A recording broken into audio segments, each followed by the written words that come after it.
Uluhan sa mga balita sa Sari 47. Car clearing ug bundling operation sa syudad sa Mandawi nagpadayon. Operasyon gipaygayon karon sa mga national roads. Department of Education nakadawat og kapit usa ka libo ka mga report bahin sa pagpangabuso ngadto sa mga tinun-an. 200 ka mga CCTO personnel gipaubos sa drug test sa Kusap. Sugbo, Kabisayan ug Mindanao, Pilipinas ug katawhan kutos maabot sa tong Sibya sa tibuok kalibutan mayong hapon. Live kita karon sa CCTN Channel 47 ug kini ang tulumanon sa nagunang kasayuran nga angay natong masayran. Sanga ni Attorney Danica Caballes, ako si Dennis Tabar ug kini ang Sari 47.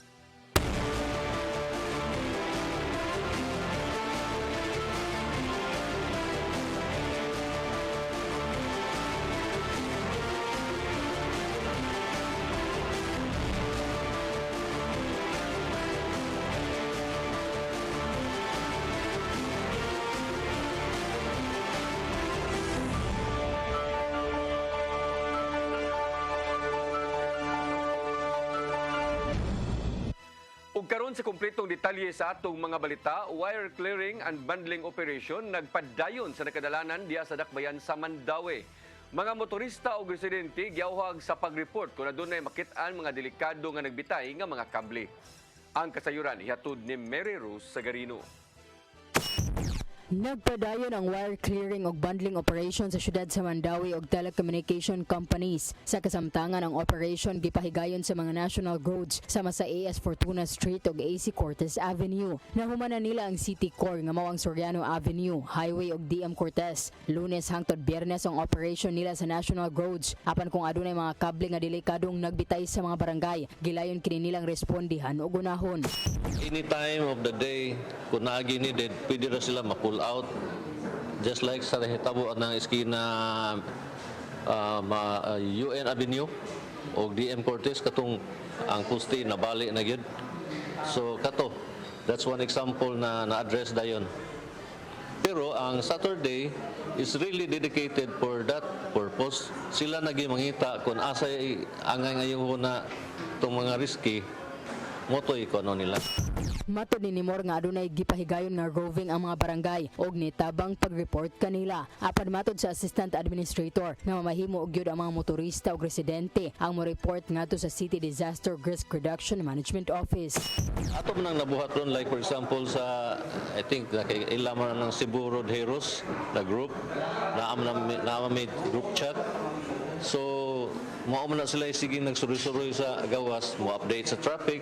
And of course, kanang na ang mga inana, mga wires na mga delikado, ilara na i-report, nya tika-apon na namo from there, amo dang ilabay sa group na delikado dito.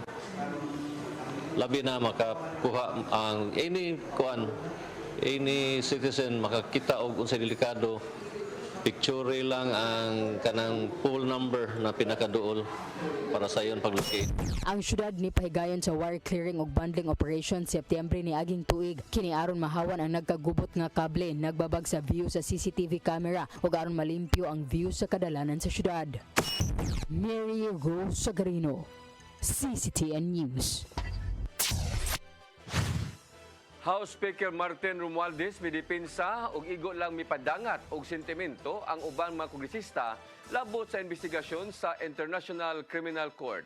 Giisa ngadto sa Kongreso ang resolusyon nga nag-auhag sa kagamhanan nga moabag sa pagsusi kalabot sa dugoong drug war campaign.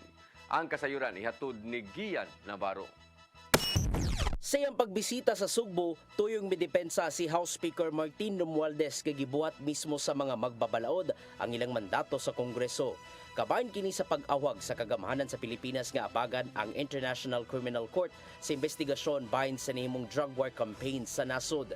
Bisan pa man og gikatingalahan ni Senador Ronald Bato de la Rosa ang House Resolution 1477 ni Kongresista Benny Abante nga nagsuporta sa investigasyon sa ICC. ilabi na nga usa ang mong senador sa gisukit-sukit sa investigasyon bahin sa dugoong operasyon batok ginadiling drugas sa administrasyon ni kanhi Presidente Rodrigo Duterte. Sense of the House naman yan. Yan ang mga ihinay ng ibang mga kongresista na makakaroon tayo ng tamang panahon sa hearings kung saan ilalabas yung mga arguments for and against po. Na to sa panel ang resolusyon ni Abante ato silang regular session sa bilabayng semana. Nagkanayo ng resolusyon nga gitahod sa Pilipinas ang mga international laws o nag-ila sa responsibilidad sa ICC. Sa nasayran usab, namugna ang isyu sa posibleng pag-awhag sa ICC sa drug war investigation tungod na usab sa issue sa 2024 national budget. Ilabi na nga ni sangpot sa giingong tensyon tali nilang House Speaker Romualdez o Vice President Sara Duterte tungod na usab sa dakong confidential funds. Gian Navarro, CCTN News. Koleksyon sa buhis sa syudad sa Mandawi niabot og 3.2 bilyones ka pesos. Budget sa syudad sa sunod tuig naa sa 7 bilyones pesos din gamiton ang bahin niini pagtukod sa bag-ong government center. Ang kasayuran ihatod ni Mary Rose Sagarino. Ana-ana sa 3.2 billion pesos ang nakolektang buhis sa syudad sa Mandawi. Kapin 3.6 billion ang ilang target collection. Hinoon wala pa nadawat nila ang duha ka buwan nga national tax allotment. Aduna pa usab sila pipila ka kolektahonon nga buhis sa real property, business tax sa mga bag-ong negosyo ug penalty sa mga negosyo nga nag-operate nga walay permit. Basically, between our expenses and between the collection, we're still in the pink. We're not in the red. We're very happy. We are one of the richest cities in the country still. Our assets are intact and our cash flow is very mighty. In other words, ang ato ang kwarta nga nas bangko karon can even cover for the next year. So, atong kwarta karon sa bangko is around 4.5 billion and then ang atong operational cost for next year is around 4 billion. So, kaya pa gyud siya. Babuhi pa tag di ko mangulik tag buhis next year.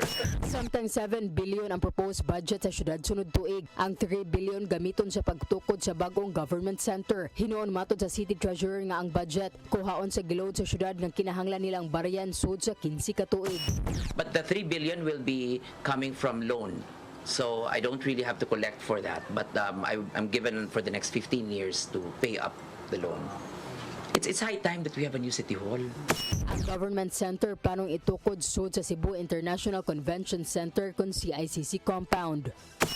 Mary Rose Sagarino, CCTN News. Cebu City Mayor Michael Rama moangkon sa responsibilidad sa kasagbuyo sa mga sugbuanon sa natabong krimen. Apil na niini ang labing uwahing pagpanulis diya sa Maydan, Kulon. Ang kasayuran ihatod ni Sherissa Mayoy. Gisalig ni Cebu City Mayor Michael Rama kang retired General Mel Feliciano ang pagsubay sa seguridad sa natabong sunod-sunod nga dakong krimen sa dakbayan sa Sugbo. Apan ang kuno ni Rama ang responsibilidad sa kasagmuyo sa mga Sugboanon na sa natabong pagpanulis sa Uros Sugbo Pawn Shop ug pagpanglungkab sa buhatan na sa Sisenro. What had happened, I will make a pronouncement that I will take full responsibility, and the BAPS staff at my office, and precisely no excuses. This whole matter that you're talking about, and of course what happened with the Colon heist, and third is the Sisinro. I do not know, ransack or what not. I take full responsibility in all of this. And I'm sorry that this is occurring. But niya nga masulbad dayon ang maong krimen sa dali nga panahon. Gidugang panirama nga gikinahanglan nga trabahoon sa Cebu City Police Office sa paspas nga panahon aron nga mabalik ang pagsalig sa katawhan ngadto sa kapulisan. If I have to tell you that they have to work more so that that level of confidence will be completely restored.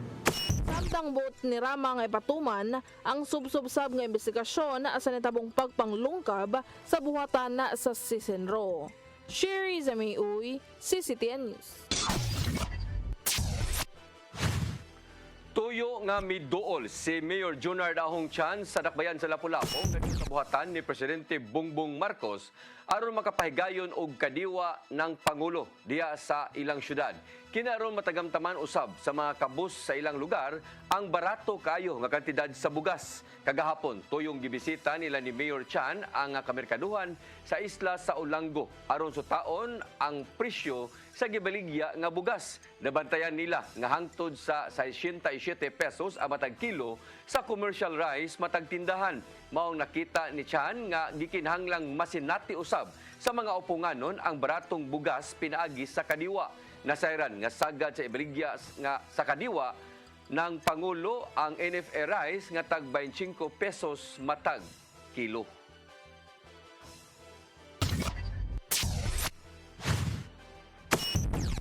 Mosunod, DepEd nakadawat og kapino sa kalibo ka mga report bahin sa pagpangabusong sa mga tinun-an. Kana guban pa mga balita sa pagbalik sa Zaire 47.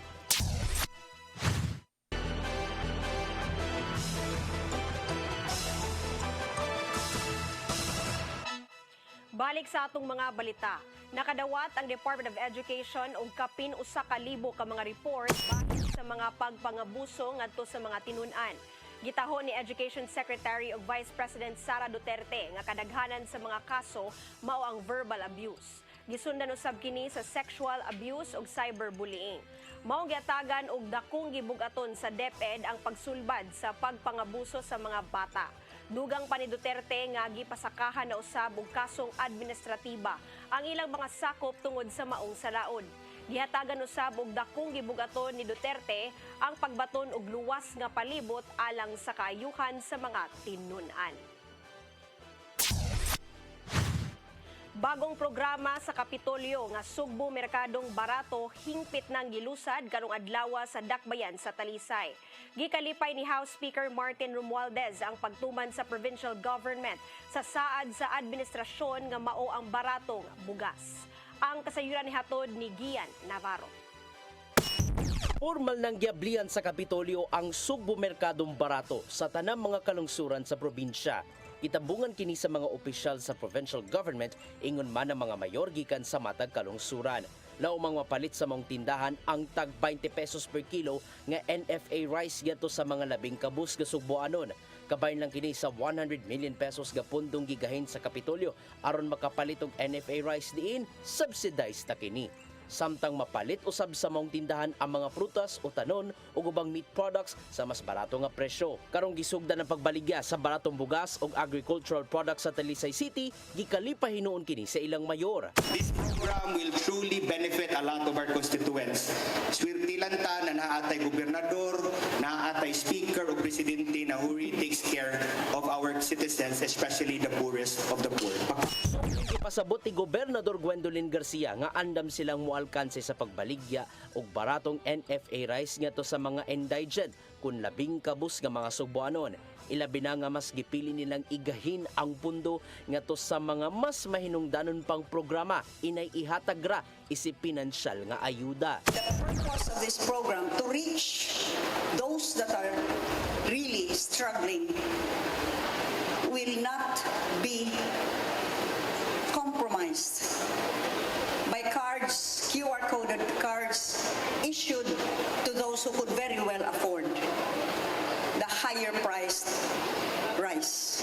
Gituyo ang pagbaligya og baratong NFA rice aron matuman ang sad sa kasamtangang administrasyon nga tag 20 pesos matag kilo sa bugas. Mong gihangop og gikalipay kini sa ilang dinapit nga bisitang si House Speaker Martin Romualdez tungod kay makatabang aron masiguro ang food security. I salute you, all the leaders of Cebu, especially Governor Gwen Garcia, for leading and showing us the way. The model adopted by Cebu in providing rice at 20 pesos per kilo is indeed revolutionary and need to be replicated in all parts of the country. Ang Sugbo Merkado Barato matag Lunes ang Biyernes sa tagsa-tagsa ka mga LGU. Ang mga kabos kinalang malakip sa lista sa Municipal Social Welfare Office aron matagan og QR-coded cards nga magamit sa pagpalit og baratong bugas. Mong excited ning taga Barangay Dumlog Talisay sa mong programa gikan sa Kapitolyo. Ko kay gikatabang namo, labi nang damong tiguang nami, wa na intaw mi pangita. Ag among kapares wala po'y pangita, nagpangiyan na mi sa mga anak. Nya may ning tag 20 pesos. Dugay-dugay na namong kaon oy. Duha mi kabot. Navarro, CCTN News. Vice Presidente Sara Duterte mamugos sa Department of Justice nga dili makig-alayon sa investigasyon sa International Criminal Court. Subay kini sa naghinangat nga pagsukit-sukit sa nahimong pagpamatay, pinasubay sa kampanya batok drogas sa nakalabay nga administrasyon. Ang kasayuran ni hatod pagbalik ni Gian Navarro. Ato sa kakalihukan, gibutyag di Vice Presidente Sara Duterte nga iyang pugson ang Department of Justice aron di makig-alayon sa investigasyon sa International Criminal Court. Kabahin kini sa pagsukit-sukit sa inimong pagpamatay atol sa dugoong kampanya batok drugas ubos sa rehimeng Duterte. Batod sa presidential daughter kaniadto nga ilang iyagyag ang legal nga basihan ngadto sa DOJ bahin sa gusto nilang mahitabo. Kini ang nabutyag ni VP Duterte human na mahayag si Presidente Bongbong Marcos nga tun-an nila ang pagbalik sa Pilipinas ngadto sa ICC. Dason usab di DOJ Secretary Jesus Crispin Remulla nga magkinahanglan usab og subsob nga pagtuon ang maong plano. Apan gitahod sa Vice Presidente ang barugan ni Marcos Jr. sang nityagad manusab nila ang foreign policy sa kasamtangang administrasyon. May namdumang pipila na ka mga magbabalaod ang miduso og resolusyon sa Kongreso nga nag-awhag kang Marcos Jr. nga makig-alayon sa investigasyon sa International Criminal Court. Ilabi na nga gisaway sa mga human rights groups ang pagpamatay sa gituang mga drugista ubos sa pagdumala ni kanhi Presidente Rodrigo Duterte diin na among ang mga inosente. Gian Navarro, CCTN News. Gitahasan ni Mayor Junard Ahong Chan ang engineering team sa Lapu-Lapu City Government nga limpyuhan o kanunay ang mga drainage system. Kini ang nahimong mando sa mayor human nga nabantayan nga makasinati og mga pag-uwan sa pipila ka mga lugar. Gitumbok usab sa mayor nga ang pagpasagad sa mga tao sa paglabay sa ilang mga basura sa mga kanal o uban nga drainage maoy makababag sa agianan sa tubig. Hinundan nga giauhag usab sa mayor ang publiko nga kun mahimo dili gyud magpataka og paglabay sa mga basura aron dili maantos ang matag usa.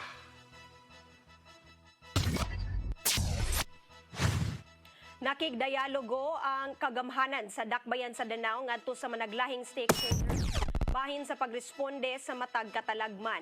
Gitambungan ng ilang stakeholders dialogue karong adlaw sa mga kadagkuan gikan sa ahensya sa gobyerno ug mga sakop gikan sa managlahing sektor. Mipahigayon usab sila og konsultasyon ug workshop bahin sa unsang mga angayang buhaton panahon sa trahedya. Aron usab nga makabangon dayon ug makabuylo ang matag sektor sa ilang dakbayan.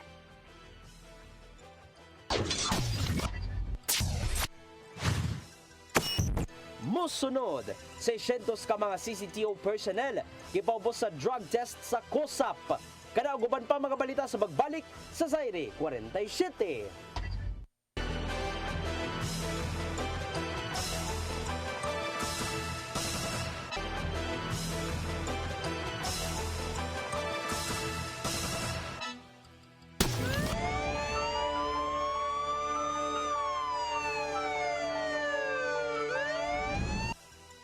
Balik sa ato mga balita, girespondihan sa mga kamubiruhan ang sunog nga niulbo karong hapon diya sa Barangay Hall sa Barangay Luz ning Dakbayan sa Subo.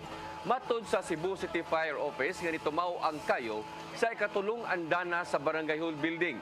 Nadawat nila ang alarma sa takna kagayan ng alas 4:41 sa hapon o gisaka kini sa first alarm. Apan nakontrolar ra kini paglabay sa pipila ka minutos. Nagpakisayod karon ang kabubiruhan kung pila ang danyos ingon man ang hinungdan sa mao nga sunog.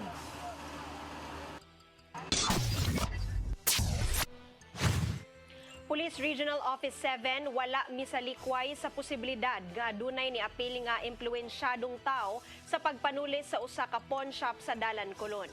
Ilabi na nga adunay mga dagkong armas nga gihuptan ang mga responsable sa maong pagpanulis. Ang kasayuran ni hatod ni Gian Navarro.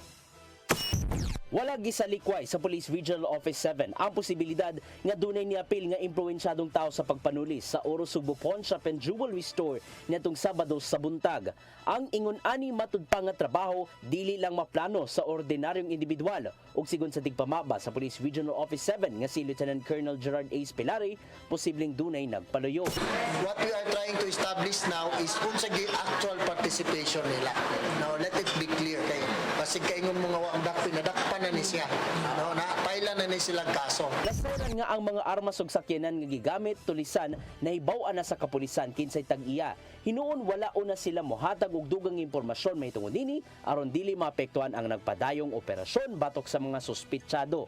Giulagway sa kapulisan nga duol na sila sa pagkumpleto sa ilang investigasyon sa robbery incident. Ilabi na nga dunay upat ka individual ang gikustodiya na karon ug pagkumpiskar sa mga sakyanan nga gigamit isip usa sa getaway vehicle ingon man mga armas nga gigamit sa mga tulisan. Ang upat nga nasa kustodiya karon sa kapulisan mao duha nga nadakpan sa barangay Lamakan nga silang Dan Carlo Flores ug Jordan Baquiano nga may kalambigitan sa pagpanulis sa Oro Sugbo ug katong duha nga nasikop sa Mandawi City Police Office gumikan sa kalapasan sa paghupot og dili lisensyadong armas ug explosives nga karon gisubay pa sa kapulisan sila dunay partisipasyon sa nahitabong tulis. Gawas sa upat nga nadakpan, laing tulo ang nailan sa kapulisan nga padayon karong gipangita sa otoridad ug wala gisalikway sa kapulisan nga duna pa ni sila laing mga kauban. Until we can identify everyone, no, as I've mentioned, no, naka-identify na tag at least 7, upat ang nadakpan na tay tulungan na identify. Then we will come up with mga information nga specific na gyud kung kinsa gi-involve. Kung mapayla na kaso. Ang bisan pa man sa hitabo, si Lieutenant Colonel Pelari walay angayang ika-alarma sa mga hitabo dungan sa pag-ingon nga gitutukan gyud nila kini. Gian Navarro, CCTN News.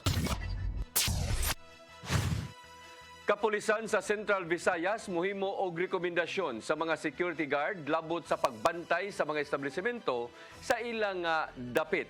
Yang kuninoon sa ilang kadagkuan nga naleksyon sila human sa netabong pagpanulis sa Daan Kulon, Dakbayan sa Sugbo. Ang kasayuran ihatod ni Mary Rose Sagarino.